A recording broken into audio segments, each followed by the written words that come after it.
50 years ago, that's the way it was. Now, things have changed. What kinds of sensors do we have? What kind of metrics do we have? We now have, frame by frame, an analysis of these objects. These objects travel between Mach 5 and Mach 20. That's 20 times the speed of sound. These objects can zigzag, and we can measure the g-force inside this object. The g-forces are several hundred times the force of gravity. In other words, any living person's bones would be crushed by these objects, so they're probably drones of some sort. These objects can drop 70,000 feet in a few seconds. Think about that. It can drop a tremendous distance in just a few seconds, and they can go underwater. This is something that we didn't realize before, but yes, they can actually go underwater. And they also move without creating an exhaust or breaking the sound barrier. So these are things that we can now document frame by frame looking at these videotapes. So for yourself, what was the shift? And how did you feel about UFOs, say like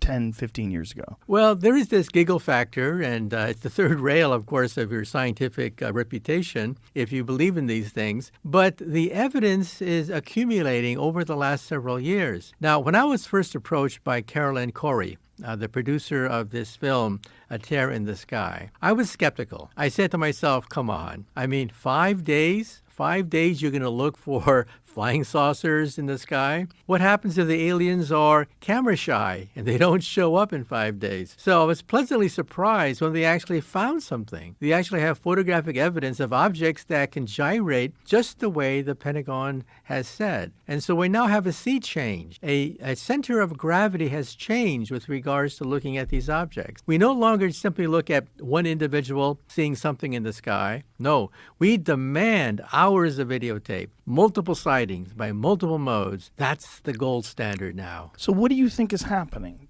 Do you think that this is something that maybe another government from another country has created that far surpasses our abilities, or do you think that this is coming from somewhere else? Well, the Pentagon has listed, I think, 5 different options. One option, of course, is that they're weather balloons or something that's an artifact of our space program. Maybe a piece of rocket that is plunging back into the Earth's atmosphere. That's one category.